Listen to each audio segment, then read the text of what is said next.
E a gente continua aqui com o cientista político Antônio Flávio Testa.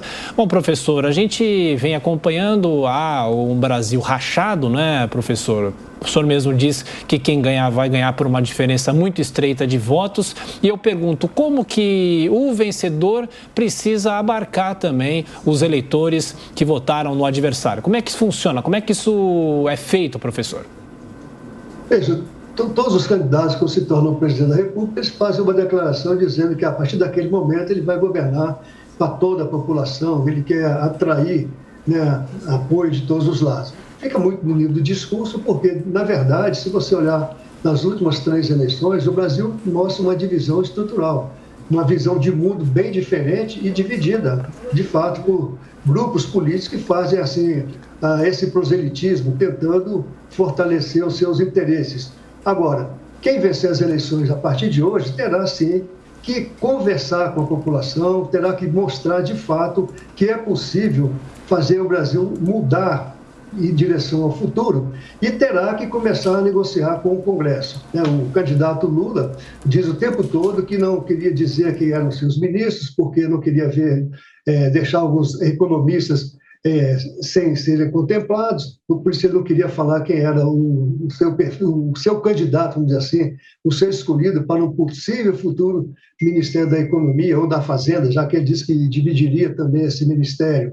Mas se nós olharmos os apoios que ele teve dos economistas tucanos, o apoio que ele conseguiu do Joaquim Barbosa, que é uma coisa impressionante. Joaquim Barbosa foi o comandante do julgamento do Mensalão e agora apoia o candidato Lula em nome da democracia. Então a gente vê que há uma manipulação muito grande de interesses que não vieram à tona nos debates, na campanha, e mostra de fato a quem o candidato Lula está servindo. Por outro lado, o candidato Bolsonaro tem o seu projeto apresentado, ele teve os 4 anos de governo para mostrar o que foi possível fazer, enfrentando todas as dificuldades da pandemia, da crise hídrica e todos os problemas que nós temos. A população brasileira agora vai ter que escolher. E o vencedor terá que convencer aqueles que perderam de que fazem parte de um novo projeto. Bom, seguimos com os nossos comentaristas e o nosso convidado, o professor, cientista político Antônio Flávio Testa. Professor, falando sobre os estados, nós temos eleições para o segundo turno em 12 estados e desses 12, 9 estão reproduzindo a polarização nacional. Isso mostra o que, professor? Isso mostra a divisão que o Brasil vive hoje de mundo, com propostas bem diferentes. E chegou um momento em que o país vai ter que decidir. E uma nova coligação de forças, né, regionais será feita a partir das decisões que os eleitores tomarão hoje. A gente mostra que houve uma mudança muito grande durante a campanha de posturas. A gente viu a posição, por exemplo, do governador reeleito em Minas Gerais, né, houve em torno de apoio declarado ao presidente Bolsonaro. Aqui em Goiás também o governador reeleito Caiado declarou apoio ostensivo também à candidatura de Bolsonaro. Rondônia, Acre, em vários estados nós temos uma definição muito interessante de um projeto. Agora, evidentemente, que teremos hoje um reordenamento definitivo, que terá impacto decisivo também na configuração do comando das casas legislativas, do Senado, da Câmara e das Assembleias Legislativas também.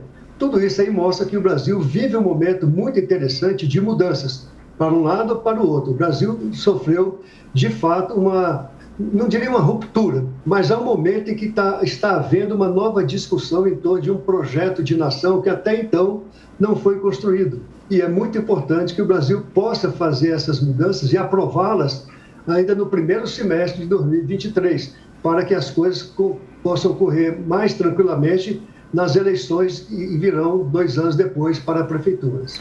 Amanda Klein. Testa, bom dia. Tem uma entrevista muito interessante hoje no jornal Estado de São Paulo, de um colega seu, o cientista político Bolívar Lamounier, e ele teme que esse nível de radicalização política pode levar o país a uma espécie de paralisia e a uma década perdida. Ele acha que essa radicalização vai continuar, esse antagonismo, não importa quem for eleito hoje, Lula ou Bolsonaro. E ele compara tempos como na década de 50, dos movimentos entre getulismo e antigetulismo, ou então entre 60 e 64, pouco antes do golpe da ditadura militar. Você concorda com ele? Enfrentaremos ainda tempos muito difíceis nos próximos anos no que diz respeito a essa radicalização, essa divisão política, que acaba sendo uma divisão da sociedade de alto a baixo? Sem dúvida. Eu acho o Bolívar Lamonier um cientista político muito importante, mas ele é tucano declarado. Todo mundo sabe que ele sempre esteve alinhado com a perspectiva da social-democracia do PSDB. Não vejo, Amanda, sinceramente, essa possibilidade crescendo no Brasil. Porque o Brasil tem hoje uma nova visão de mundo. Essa polarização está mostrando que a discussão de valores, de conceitos, assim, até filosóficos da sociedade brasileira ficaram muito visíveis. Mas as lideranças que foram eleitas para governar os estados e também aquele que vai governar o Brasil, terá que ter uma discussão muito forte com o Congresso. Eu sempre coloco essa questão. O Brasil precisa se tornar mais militante, no bom sentido, das grandes questões em relação ao Brasil. E essa divisão que é colocada, essa polarização, ela é mais natural no momento de disputa. Essa disputa está sendo muito acirrada, e ela é até salutar, porque você mostra, de fato, o que a população está discutindo, decidindo em torno disso. Eu acho que se o presidente que foi eleito conseguir manter uma boa relação com o Congresso e uma articulação muito forte com os governadores em torno de um grande projeto de recuperação nacional no período pós-pandemia, no período em que vamos enfrentar as consequências de uma guerra distante, mas que nos atinge aqui por conta da questão do agronegócio e de outras pandemias que estão aparecendo aí pelo mundo, o Brasil precisa estar mais atento às questões futuras. E a polarização não vai resolver de forma nenhuma. Acho que o cientista Bolívar, nesse momento, ele colocou a visão um pouco pessimista. Eu não sou tão pessimista assim. Roberto Mota, sua pergunta para o professor Testa.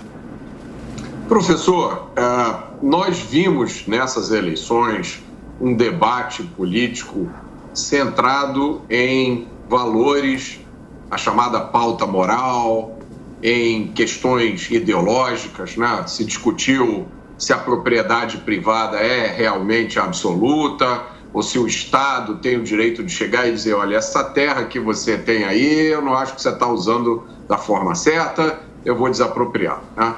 Se discutiu a questão das drogas, mas incluindo isso numa agenda parte ideológica, parte moral. Esse não foi um fenômeno que aconteceu, por exemplo, com tanta intensidade ou de qualquer forma em 2018, né, em que uma surpresa eleitoral, política, um fenômeno que ninguém esperava, Jair Bolsonaro veio e levou a eleição de roldão.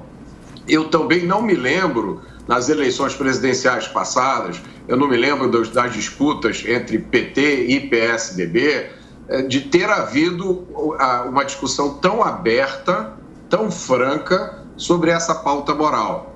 O senhor acha que isso, pauta moral e ideológica, né, sobre esses conceitos, o senhor acha que isso é uma mudança que veio para ficar ou é um fenômeno que vai se limitar a essa eleição? Não, eu acho que ela vai ser contínua. Esses valores estão muito arraigados nessa discussão. E, como eu disse um tempo atrás para vocês aí, eu acho que a participação dos evangélicos, dos religiosos, de uma forma geral, e a discussão dessa pauta de costume, e sendo politizada, vai chegar um momento em que o Congresso vai ter que se decidir sobre isso. Então, Mota, você vai se lembrar que já há muito tempo existe no Congresso brasileiro, saiu da Câmara e foi para o Senado, uma discussão sobre as drogas. É chamado Marco Regulatório das Drogas, que não avançou, porque houve mudança de governo, mudança de parlamentares, e essa questão não está colocada. Definir que tipo de drogas são aceitas licitamente ou não são aceitas, e existe uma quantidade imensa de projetos em torno de liberação ou de aumentar a punição para traficantes, ou até para consumidores. A questão da menoridade penal, a questão do aborto, são temas tabus, não avança no Congresso, não há consenso. Então, não adianta muito os candidatos virem falar, olha, vou tomar essa providência, vou tentar fazer isso, porque se não passar por uma discussão no parlamento junto com a sociedade brasileira, nenhuma decisão do executivo vai avançar. E ainda nós temos o problema da judicialização da política. Essa questão que você colocou com muita propriedade em relação à propriedade direito de propriedade, é algo também que é investir. Você faz de uma forma ou de outra, mas a população brasileira, ela é, em sua maioria, conservadora, ela defende a propriedade. Você vê que, quando o PT foi governo, durante muito tempo, havia invasões muito fortes do MST, houve até uma invasão violentíssima na Câmara dos Deputados, que depedraram tudo, e logo depois o comandante daquele projeto, que comandava inclusive a nomeação dos dirigentes do INCRA em todo o Brasil, ele foi recebido no Palácio. Hoje não é possível mais isso, as pessoas estão muito mais atentas à defesa da sua propriedade, e isso ficou muito visível com a entrega de títulos que o governo Bolsonaro fez, principalmente para mulheres, mostrando que as pessoas precisam ter, sim, o direito de propriedade assegurado. E acho que no Congresso, nesse próximo governo, essas questões serão discutidas com muito mais ênfase do que foi até agora. Bom, professora, hoje também a gente deve descobrir finalmente para onde vão os votos da polêmica terceira via. O Ciro Gomes, por exemplo, deu uma sumida depois do primeiro turno. Já Simone Tebet declarou um apoio maciço a Lula? Sem dúvida. A senadora Simone Tebet, né, me chama muita atenção porque, no primeiro momento, ela disse que apoiaria o candidato Lula, mas que não faria o sinal da campanha dele, aquele L. E, no entanto, logo em seguida, ela está abraçada com Lula, fazendo, né, o sinal, e ela perdeu as eleições, perdeu também no seu estado. Provavelmente, ela conseguirá transferir pouquíssimos votos para o Lula. E o Lula também, muito espertamente, tem dado sinais que irá aproveitá-la no possível ministério, se ele chegar a ser presidente da República. Mas não significa muita coisa. A votação da Simone Tebet foi muito estreita. Ela não terá, de fato, capacidade de influenciar o eleitor. Acho que os que têm capacidade, de fato, de influenciar os eleitores são prefeitos e governadores, que têm força executiva e de convencimento para mudar a visão, para um lado ou para o outro, né? Não importa quem. Então, eu acho que a participação da Simone é muito mais simbólica do que efetiva. Estou registrando, Simone Tebet já votou no centro-oeste do Brasil. E, professor, ainda falando sobre essa corrida, sobre as discussões do plano federal, eu pergunto, o senhor acha que foi uma campanha mais propositiva ou mais de ataques, como a gente viu no último debate na TV? Eu acho que foi muito mais agressiva do que propositiva. As únicas vezes que nós tivemos a oportunidade de ver um dos candidatos mostrar alguma coisa que ele pretende fazer foram nas entrevistas que eles fizeram, né? E nas duas últimas o presidente Bolsonaro esteve sozinho, porque o Lula não compareceu. O último debate foi um debate que foi treinado. O Lula foi treinado para não responder nenhuma pergunta, para desviar totalmente os assuntos mais importantes e diversificar as questões. Não foi colocado nada importante. O mais fundamental agora é que o brasileiro tem que, antes de decidir o seu voto, ele tem que olhar um pouco atrás e ver quem fez isso e quem fez aquilo. E decidir em torno do que será o futuro desse país. Não é mais uma decisão apenas que vai interferir na vida só do Brasil, dos 5.570 municípios, dos 27 estados.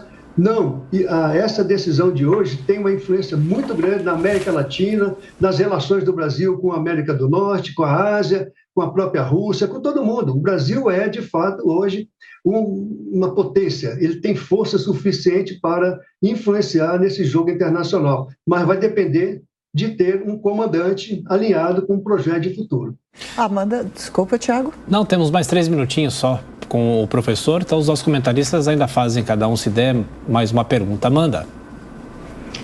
Essa imagem de frente ampla que o presidente Lula tentou passar desde o primeiro turno, mas principalmente no segundo, com os apoios de Simone, Marina, a gente viu agora todo mundo votando de branco, não tinha um emblema, um símbolo do PT ou do vermelho na roupa do ex-presidente Lula. Isso convence os eleitores, esse universo simbólico pode ter o condão de modificar votos, por exemplo, ou de atrair votos? Amanda, você colocou muito bem. Eu tinha prestado atenção na fala do presidente Lula, depois, quando ele saiu da votação, todo mundo estava de branco. Todo mundo, né? Só tinha uma pessoa de rosa, uma senhora que estava com a camiseta rosa. Depois apareceu lá a expectativa da volta do voto do ex-prefeito Haddad. Já alguns de camisa vermelha, mas todos distribuindo rosas para as pessoas. Então, veja, isso é uma estratégia, uma tática, né? O PT é pacífico, o Lula é um cara pacifista, né? O MST só faltou estar o STED lá também de branco, só faltou não vai mudar, essas coisas não funcionam assim. Mas eles estão renegando os seus símbolos desde 2018. entendeu? O PT não está usando as suas cores, a sua estrela vermelha, aquela coisa toda, desde 2018. E vem hoje tentando se apropriar das cores nacionais, que foi muito bem utilizada pelo candidato Bolsonaro.